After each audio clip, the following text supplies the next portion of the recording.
અરે ભક્તિ કરે પાતાલ મેં અને પ્રગટ હોય આકાશ, દાબી દુબી ના રહે ઈ તો કસ્તુરી કી બાસ. કસ્તુરી હોય ને એને તમે ગમે એમ પેક કરી દો ને તો એની સુગંધ તો આવ્યા જ કરે. એ દબાવીને એની સુગંધને તમે ન દબાવી શકો. કસ્તુરીને કદાચ છુપાવી શકો પણ એની સુગંધને દબાવી ન શકો. એમ આ સૌરાષ્ટ્રની ધરતીમાં હજારો સંતો એવા થયા કે એની ભક્તિની ફોરમો, એની સુગંધો હજી મારીને તમારી સુધી આવે છે. અને એવા જ એક મહાન સંત એટલે બોડાણા ભગત, જે ક્ષત્રિય કુળનું ગૌરવ કહેવાય. એ બોડાણા ભગતના ઇતિહાસની તો આપણે વાત કરવી છે, પણ એની સાથે સાથે જે ભગવાન દ્વારકાધીશની મૂર્તિનું જે રહસ્ય છે એ આ ઇતિહાસની અંદર આવે છે કે ભગવાન દ્વારકાધીશની મૂર્તિ જે હાલમાં દ્વારકા મંદિરમાં છે, એ મૂર્તિમાં એક આંખ બંધ છે અને બીજી આંખ છે એ અડધી ખુલ્લેલી છે. આનું રહસ્ય શું છે? આવી રીતે શા માટે બન્યું? અને જે દ્વારકાધીશની મૂળ મૂર્તિ મંદિરમાં પહેલી વાર બેસાડવામાં આવી હતી એ મૂર્તિ નથી, આ બીજી વાર મૂર્તિ બેસાડવામાં આવી છે. બીજી વાર મૂર્તિ શા માટે બેસાડવી પડી? અને એની આંખ અડધી ખુલ્લી છે એક, અને એક આંખ બંધ શા માટે છે? એના રહસ્યની પણ આ ઇતિહાસની અંદર વાત આવે છે. એટલે આપણે બોડાણા ભગતના ઇતિહાસની વાત કરવી હોય ત્યારે બહુ શરૂઆતથી વાત કરવી પડે, એનું મૂળિયું તપાસવું પડે. એટલે આ વાત આવે છે દ્વાપર યુગથી. દ્વાપર યુગમાં ગુજરાતની આપણી આ પવિત્ર ભૂમિમાં ખાખરિયા નામનું જે વન હતું, એ વનમાં એક મહાપુરુષ ડંક નામે એક મુનિ હતા. એ ડંક ઋષિએ એ ખાખરિયા વનની અંદર પોતાનો આશ્રમ સ્થાપ્યો અને ભગવાન શિવ છે એ શિવની આરાધના શરૂ કરી, એની તપસ્યા શરૂ કરી. અને 12 વર્ષના વાણા વાઈ ગયા અને માથે રાફડા જામી ગયેલા ભાઈ. અને પછી ભગવાન ભોળિયોનાથ છે એ પ્રગટ થયો ભાઈ. શૈલ શૃંગ સંગ વિશાળ જટા જૂટ ચંદ્ર બાલ ગંગ કી તરંગ બાલ વિમલ નીર ગાજે, ઈ લોચન થઈ લાલ લાલ કુમકુમ સિંદૂર ગુલાલ પ્રગટી વરસાજે. એવો ભગવાન ભોળિયોનાથ છે એ ભોળિયોનાથ પ્રસન્ન થઈ અને ડંક મુનિને એમ કહે છે કે માંગો માંગો બાપ, તમારી 12 વર્ષની ભક્તિથી હું પ્રસન્ન થયો છું. અને એ વખતે ડંક મુનિ છે એ બંને હાથ જોડીને એમ કહે છે કે આ ધરતીને તમે અહીંયા આવી અને પાવન કરી, એનાથી વધારે મારે શું જોઈએ? હું તો સાધુ છું, હું તો સાધુ તો સલતા ભલા, બસ મારે કાંઈ નથી જોતું. અને એ વખતે ભગવાન ભોળિયાનાથ છે એ ડંક મુનિની ઉપર ખૂબ રાજી થાય છે.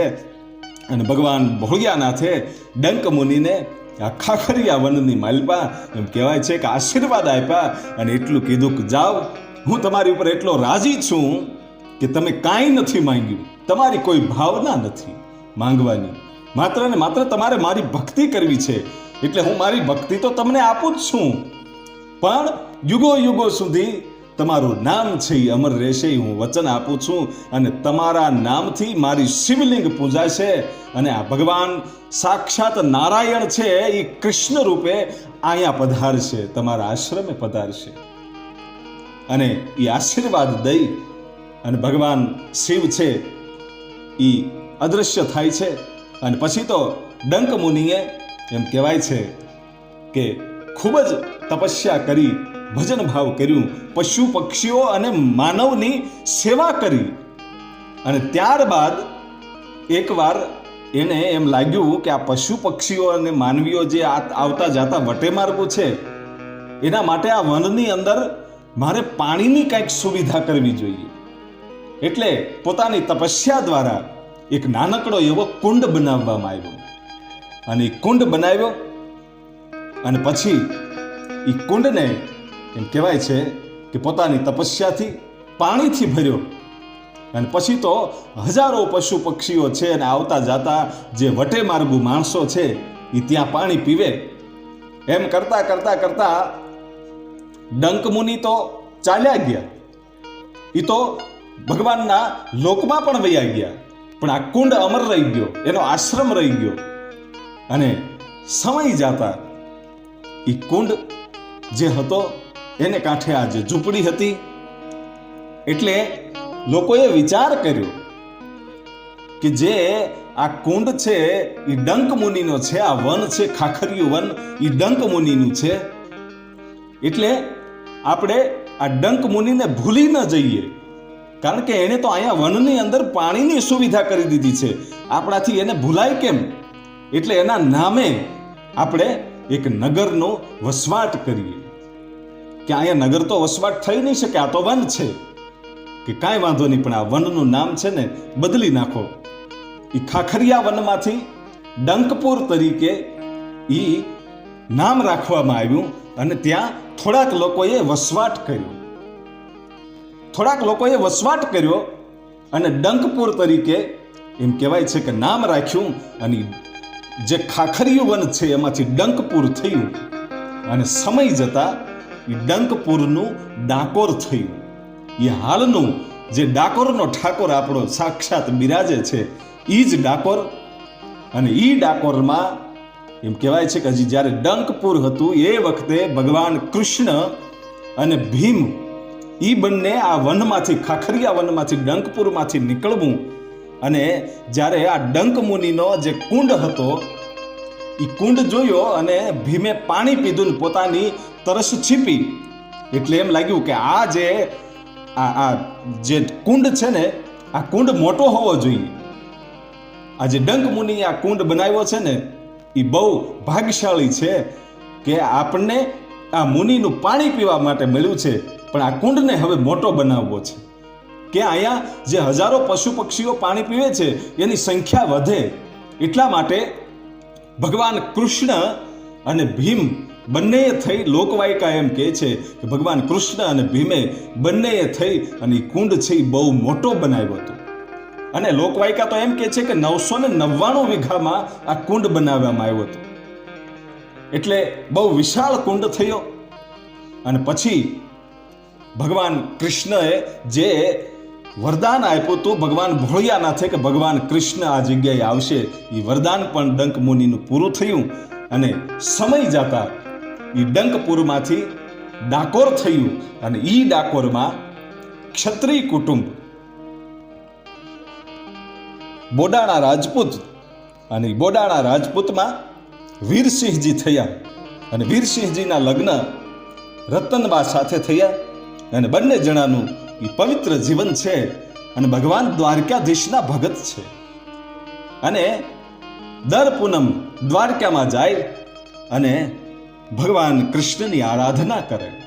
એ સમય જાતા એને ઘરે એક દીકરાનો જન્મ થાય છે.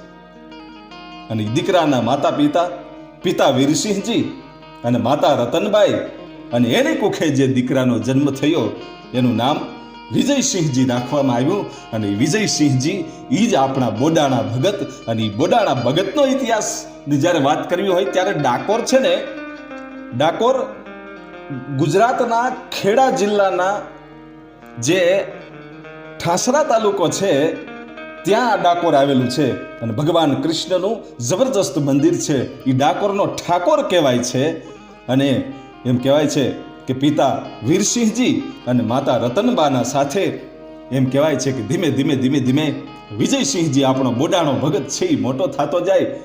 અને અહીંયા તો આખા ઘરમાં માત્ર ને માત્ર કૃષ્ણની ભક્તિની વાતો થતી હોય, આખો માહોલ છે એ ભગવાન કૃષ્ણની ભક્તિનો હોય. એટલે જેના માતા પિતામાં આવા સંસ્કારો હોય એના દીકરા તો એવા જ થાય ને. પોતાના દીકરો જે વિજયસિંહજી છે એને પણ ભગવાન કૃષ્ણની એમ કહેવાય છે કે લગ્ની લાગી અને પોતે કડતાલું વગાડે, માતા પિતા બંને કીર્તન ગાતા હોય અને દર પૂનમ દ્વારકામાં જાય. ભાઈ હો, દ્વારકા જાય એટલે ધીમે ધીમે વિજયસિંહજી છે, બોડાણા ભગત છે, એ મોટા થયા. અને એકવાર પૂછ્યું, પોતાના માતા પિતાને દ્વારકામાં પૂછ્યું કે આ જે મૂર્તિ છે ભગવાન કૃષ્ણની, એને તો ઘણા બધા હાર ચડાવેલા છે, એનો મુકુટ છે, છતાંય આ કંઈક લાકડાના પારાવાળી માળા કેમ ભગવાને પહેરેલી છે? અને એ વખતે માં જનેતા રતનબા એમ કહે છે, રતનબા કહે છે કે બેટા એ લાકડાના પારા નથી, એ તો તુલસીના પારા છે.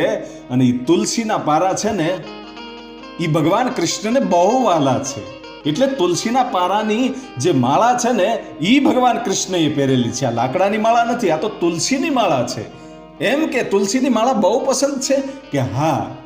પછી જ્યારે પોતાના માતા પિતા સાથે દ્વારકા જાય બોડાણા ભગત ત્યારે પોતાના હાથે તુલસીની માળા બનાવીને જાય ભગવાનને ચડાવે, અને ત્યાંના ગુગળી બ્રાહ્મણો છે એ પણ ખૂબ રાજી થાય કે આ બાળકને ભક્તિ કેટલી લાગેલી છે.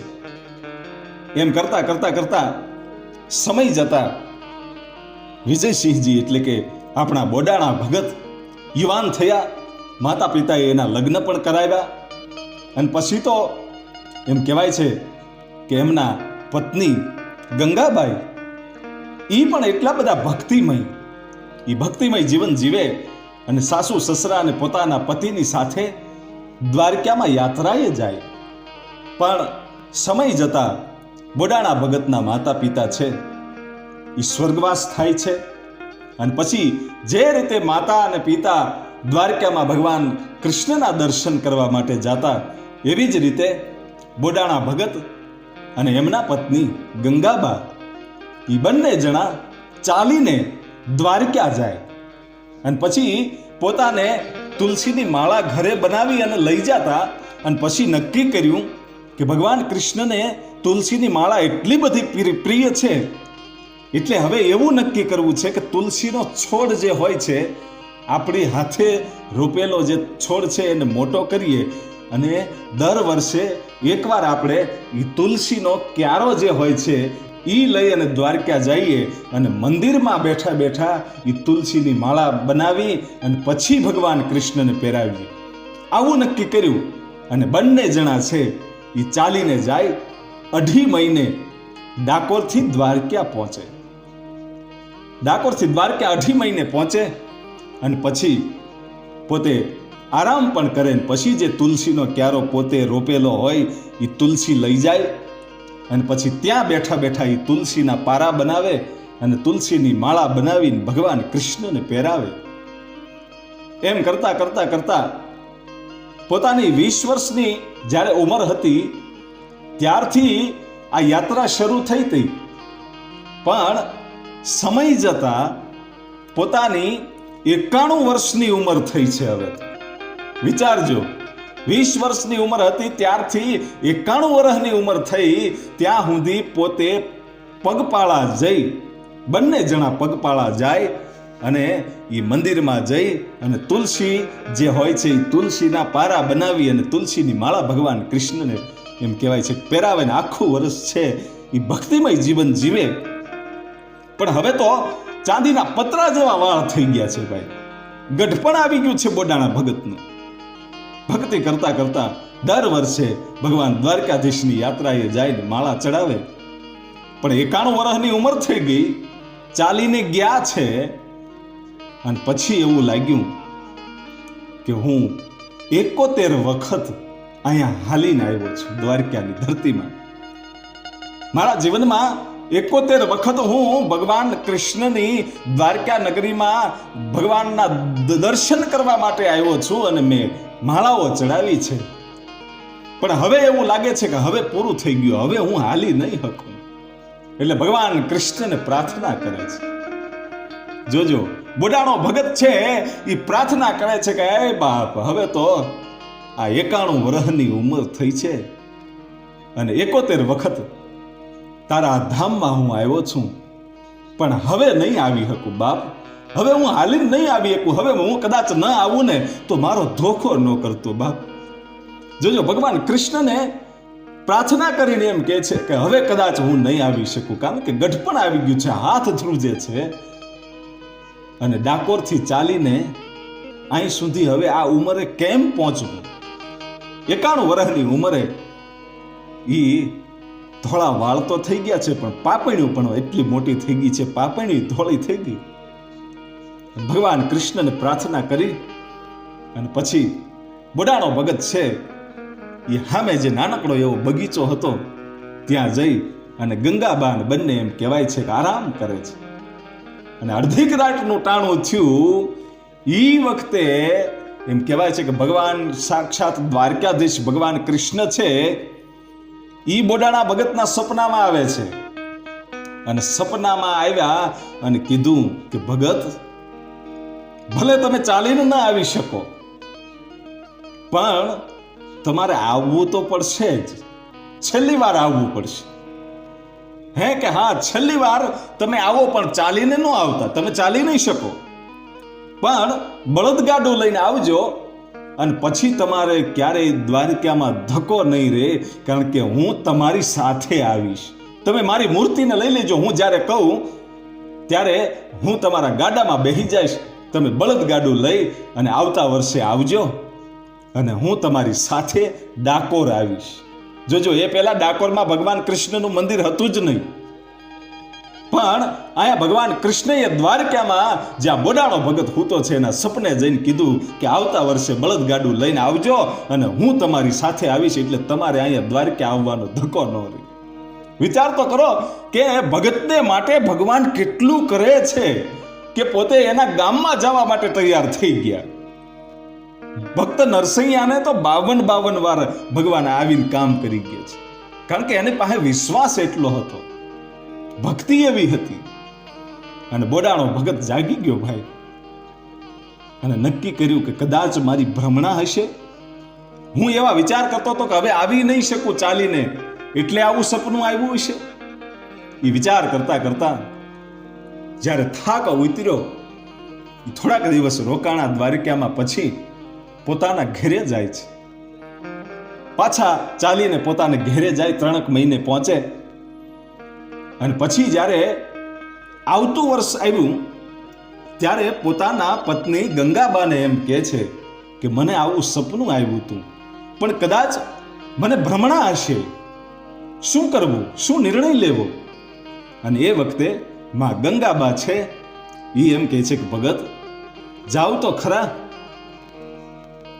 કદાચ ભગવાન કૃષ્ણ તમારી સાથે ન પણ આવે, તમારી ભ્રમણા પણ હોય સપનામાં, પણ કદાચ ન આવે તો કાંઈ નહીં, ભગવાનના દર્શન તો થશે, તમે દ્વારકા તો જશો. અને ભગવાન કૃષ્ણ કદાચ જો સાથે આવશે તો એનાથી મોટા ભાગ્ય આપણા કયા હોય. એટલે બોડાણા ભગત છે એ નક્કી કરે છે કે બળદગાડું લઈ અને જાવું છે. એટલે પછી તો દ્વારકા જવા માટે એ બળદગાડું છે એ તૈયાર થયું, પણ ભાંગલું તૂટલું બળદગાડું. અને બળદ છે એ જરાક હાલીને બેસી જાય, જરાક હાલીને બેસી જાય. એ સવારથી સાંજ સુધી બળદ હાલ્યા, પણ બળદ ગામની બહાર તો, ડાકોરની બહાર તો માંડ નીકળી શક્યા. બોડાણો ભગત વિચાર કરે છે કે હું ક્યારે પહોંચીશ, આ બળદ મારે ક્યારે પહોંચાડશે. એ થાકી ગયા એટલે બળદ છોડી નાખ્યા, છોડીને હુઈ ગયા. અને અડધીક રાતનું ટાણું થયું છે, ભગવાન કૃષ્ણને ખબર પડી ગઈ કે આનો બળદ હાલશે નહીં, આ ક્યારે પહોંચશે. એટલે એવી કંઈક લીલા કરી કે એ બળદગાડા સહિત બોડાણા ભગતને ઉપાડી અને દ્વારકાના પાદરમાં મૂકી દીધા. ભાઈ, દ્વારકાના પાદરમાં મૂકી દીધા.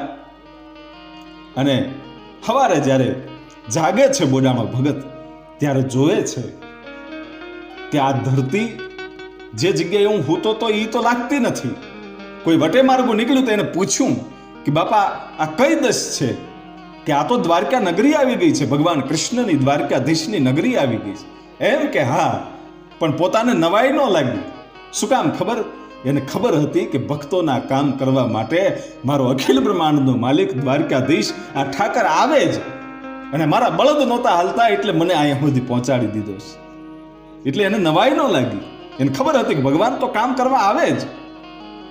અને પછી પોતે બળદગાડું લઈને ધીમે ધીમે ધીમે મંદિરે પહોંચે છે અને ભગવાનના દર્શન કર્યા. અને પછી પોતે આરામ કરે છે. અને બીજા દિવસે સાંજ પડી, આખો દિવસ રોકાણા પછી સાંજ પડી એટલે વિચાર કર્યો કે ભગવાન આવશે કે નહીં આવે. શું હકીકત મારું સપનું સાચું હતું કે ખોટું હતું, કે કાંઈ અંદાજ આવતો નથી. પણ કાંઈ વાંધો નહીં, મંદિરના બારણા બંધ થઈ ગયા, ગુગળી બ્રાહ્મણો છે એ નીકળી ગયા. પછી દ્વારકાધીશને બોડાણો ભગત પ્રાર્થના કરે છે કે બાપા તમે કીધું તું, હે ઠાકર તમે ખુદ મને સપનામાં આવીને કીધું તું કે હું દ્વારકા આવીશ, તો આવવું હોય તો હાલો બાપા. બાકી હવે હું તો, મારી ઉંમર થઈ ગઈ છે, હું તમારી કેટલીક રાહ જોઈ શકીશ. એવું જ્યારે કહે છે ત્યારે અમુક બ્રાહ્મણો છે એ સાંભળી જાય છે કે આને કૃષ્ણને ન્યા લઈ જાઓ છે, અને ભગવાન કૃષ્ણ આને સપનામાં આવીને કહે કે મને ન્યા લઈ જાય. એટલે આ ભગતનો કાંઈક વહેમ છે, એની ભ્રમણા છે એવું વિચારીએ અને ગુગળી બ્રાહ્મણો તો નીકળી ગયા. પણ બરાબર અડધીક રાતનું જ્યારે ટાણું થયું અને બોડાણા ભગત ભગવાન કૃષ્ણનું નામ લેતા લેતા ગાડામાં હુઈ ગયા, અને એ વખતે ભગવાન કૃષ્ણએ આવી અને બોડાણા ભગતને જગાડ્યા. ભાઈ અડધીક રાતને ટાણે મંદિરના જે તાળા મારેલા હતા એ તાળા તૂટી ગયા, અને એ મૂર્તિ છે દ્વારકાધીશના મંદિરમાં જે મૂર્તિ હતી એ મૂર્તિ બોડાણા ભગતની સામે આવી ગઈ. ને એમ કહેવાય છે કે બોડાણા ભગતને જગાડ્યા કે જાગો ભગત. અને ઝડપથી બોડાણા ભગત છે ઊભા થઈ ગયા કે હા બાપા પ્રભુ આપ, કે હા જટ હાલો, કોઈ જોઈ જાય એ પહેલા હવે નીકળી જવું છે, હાલો મારે ડાકોર આવવું છે. મેં તમને કીધું તું ને મારે આવવું છે, તમારે હવે અહીંયા દ્વારકા ધક્કો નહીં થાય. જોજો વિચાર તો કરજો, દ્વારકાધીશના મંદિરમાં તાળા દેવાઈ ગયા હતા, એ તાળા તૂટી અને એમ કહેવાય છે કે મૂર્તિ આવી અને ભગવાન કૃષ્ણ સાક્ષાત આવીને એમ કહે છે કે હાલો હવે જટ ગાડું હાકો. અને અડધીક રાતને ટાણે એ ગાડું ત્યાંથી હાલતું થયું. ભાઈ ગાડું તો હાલતું થયું, પણ આમ પરોઢ થવા આવ્યું એવે સમયે હજી દ્વારકાની બહાર સીમમાં તો માંડ પોગ્યા છે, કારણ કે બળદ એવા છે હાલી હકતા નથી. અને એવે વખતે ભગવાન કૃષ્ણ છે ને એ બોડાણા ભગતને એમ કહે છે કે ભગત તમારથી આ બળદ નથી હાલતા, હવે મને હાંકવા આપી દો.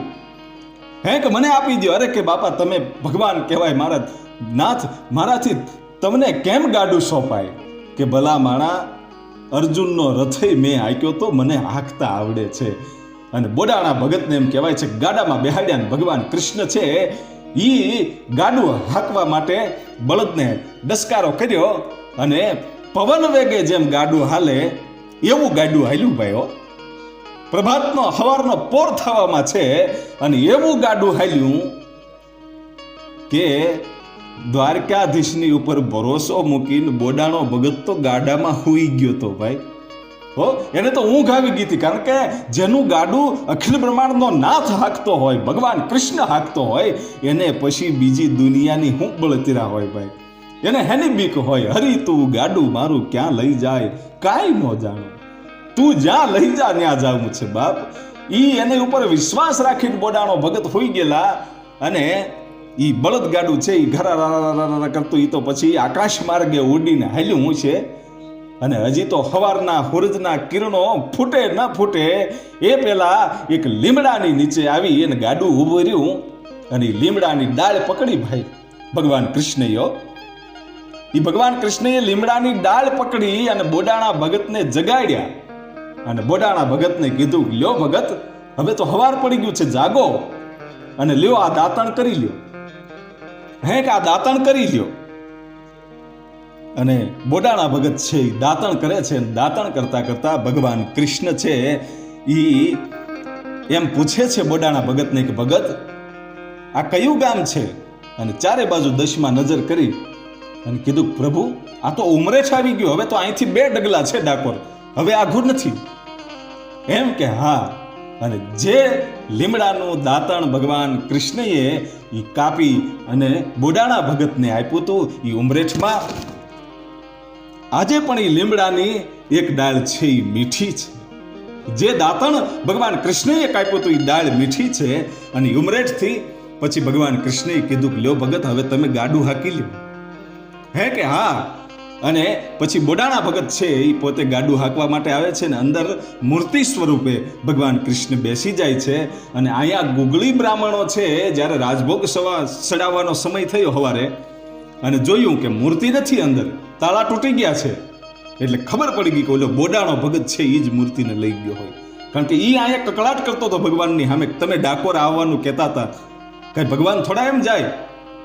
એટલે જે ગુગળી બ્રાહ્મણો છે એને નક્કી કર્યું, કારણ કે જ્યાં સુધી મંદિરની અંદર ભગવાનની મૂર્તિ ન હોય ત્યાં સુધી, અથવા તો ખંડિત થઈ ગઈ હોય અને નવી મૂર્તિ ન બેસે ત્યાં સુધી ગુગળી બ્રાહ્મણોને અન્નજળ લેવાય નહીં. એટલે કીધું કે હવે ગમે એમ થાય આ મૂર્તિને પાછી લાવવી પડશે. બોડાણો ભગત તો ગાંડો છે, ભક્તિમાં ભાવ વિભોર થઈ ગયેલો છે, એટલે એ મૂર્તિને લઈને વયો ગયો છે. એટલે ગમે એ રીતે આપણે મૂર્તિ લાવવી પડશે. અને સીધા જ ગુગળી બ્રાહ્મણો છે એ સીધા ત્યાંથી નીકળી અને બોડાણા ભગતના ગામ ડાકોરમાં આવવા માટે નીકળી ગયા. અને અહીંયા તો ભગવાન કૃષ્ણ છે એ પોતે મૂર્તિ સ્વરૂપે એ ગાડામાં એમ કહેવાય છે કે આવ્યા. અને ગંગાબાઈ છે એ ભગવાન કૃષ્ણનું સ્વાગત કર્યું. અને ભગવાન કૃષ્ણ પોતે એમ કહે છે કે માં, હવે એકદમ મને ખાવાનું આપો, મને ભૂખ લાગી છે. કે મને ભૂખ લાગી છે, એકદમ ખાવાનું આપો.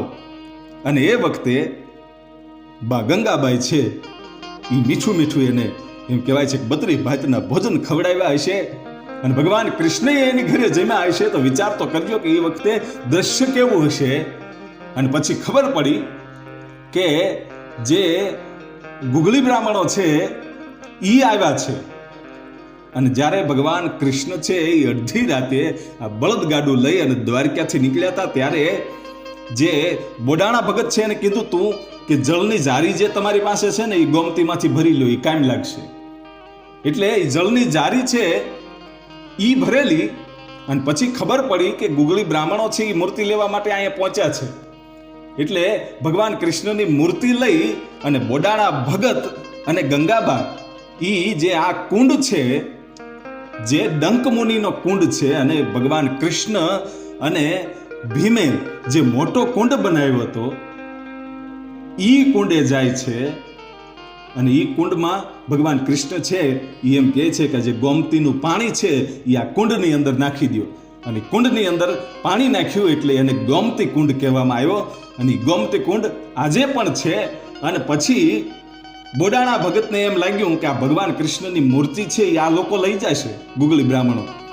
એટલે એ મૂર્તિને એમ કહેવાય છે કે ફેંકી દીધી ભાઈ પાણીમાં. બોડાણા ભગતે પાણીમાં ફેંકી દીધી. એટલે જે બ્રાહ્મણો છે એણે નક્કી કર્યું કે આ મૂર્તિને ગમે એમ કરીને કાઢો અને લઈ જાવી છે. એટલે લોકો કાઢતા હતા અને ભાલા મારતા હતા. અને ભગવાન કૃષ્ણની મૂર્તિને જ્યારે ભાલું લાગ્યું એ વખતે ત્યાંથી લોહીના ફુવારા છૂટ્યા. અને લોકોએ વિચાર કર્યો કે આ તો સાક્ષાત ભગવાન જ હોય. અને પછી જ્યારે મૂર્તિ બારી આવીને ત્યારે સાક્ષાત ભગવાનના રૂપમાં કૃષ્ણ ભગવાને આવીને કીધું કે હું બોડાણા ભગતની સાથે દ્વારકાથી અહીંયા ડાકોરમાં આવ્યો છું, કારણ કે હું મારી સ્વે ઈચ્છાએ આવ્યો છું, પોતાની ઈચ્છાએ આવ્યો છું. એટલે હવે હું પાછો દ્વારકા નહીં આવું. હવે તો હું અહીંયા ડાકોરમાં જ રહીશ. અને આ મારા ભગતડાને દ્વારકા સુધી ધક્કો ન થાય એટલા માટે આવ્યો છું. ત્યારે ગુગળી બ્રાહ્મણો કહે છે કે પ્રભુ, જ્યાં સુધી મંદિરમાં દ્વારકામાં મૂર્તિ ન હોય ત્યાં સુધી અમારાથી અન્નજળ લેવાય નહીં, તો અમારે હવે શું કરવું? અને એ વખતે ભગવાન કૃષ્ણ એમ કહે છે કે રૂક્ષ્મણીના મંદિરની આગળ જે વાવ છે એ વાવની અંદર એક મૂર્તિ છે, એ 120 દિવસે એ મૂર્તિને તમે કાઢજો. એ પેલા નહીં કાઢતા, નહીતર તમને તકલીફ થશે. પણ એ પેલા 120 દિવસ પછી તમે એ મૂર્તિ કાઢજો અને એ મૂર્તિને તમે મંદિરમાં બેસાડી દેજો. સાક્ષાત હું ન્યા છું એવું જ તમે માનજો કે કાંઈ વાંધો નહીં. એ વાત તો થઈ. અને પછી એમ કહે છે કે ભગવાન સાથે તો વાત થઈ ગયેલી કે મૂર્તિ બીજી બેસાડી દઈશું એમ. પણ બોડાણા ભગતને એ બ્રાહ્મણો એમ કહે છે કે તમારે જો આ ડાકોરમાં મૂર્તિ રાખવી હોય તો આ મૂર્તિની ભારોભાર તમારે અમને સોનું આપવું પડશે. કે સોનું આપવું પડશે તો જ અમે મૂર્તિ અહીંયા રહેવા દઈશું. અને બોડાણા ભગતે હા પાડી દીધી. પણ પોતે તો ગરીબ હતા, પરિસ્થિતિ બહુ નબળી હતી, પોતાની પાસે કાંઈ હતું તો નહીં, છતાંય હા પાડી દીધી. અને એ વખતે ભગવાન કૃષ્ણ છે ને એ બોડાણા ભગતને એમ કહે છે કે તે હા પાડી છે, વિશ્વાસ રાખજે, ભલે તારી પાસે કાંઈ ન હોય. પણ જે ગંગાબા છે એણે કીધું કે મારી પાસે સોનું તો ક્યાંથી હોય પ્રભુ, આને તમારી મૂર્તિની ભારોભાર સોનું કેમ આપવું? 1 ટનની મૂર્તિ છે. કે હા, કે આ આવડી મોટી મૂર્તિ છે, તમારું એટલું વજન છે, અને એની ભારોભાર સોનું અમારે ક્યાંથી આપવું? કે તમારા નાકમાં વાળી છે ને, કે હા, કે વાળી તમે ત્રાજવામાં નાખજો, બાકી હું લડી લઈશ, ભગવાન કહે છે. અને પછી બ્રાહ્મણો આવ્યા અને એ ગુગળી બ્રાહ્મણો ત્રાજવા લાવ્યા.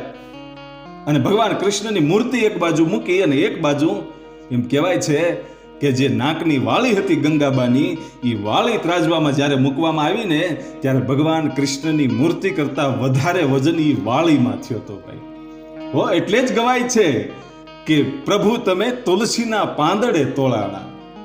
હો તુલસીના પાંદડા જેટલું વજન હતું છતાંય ભગવાન કૃષ્ણનું વજન ઓછું થયું અને આ વાળીનું વજન વધારે થયું.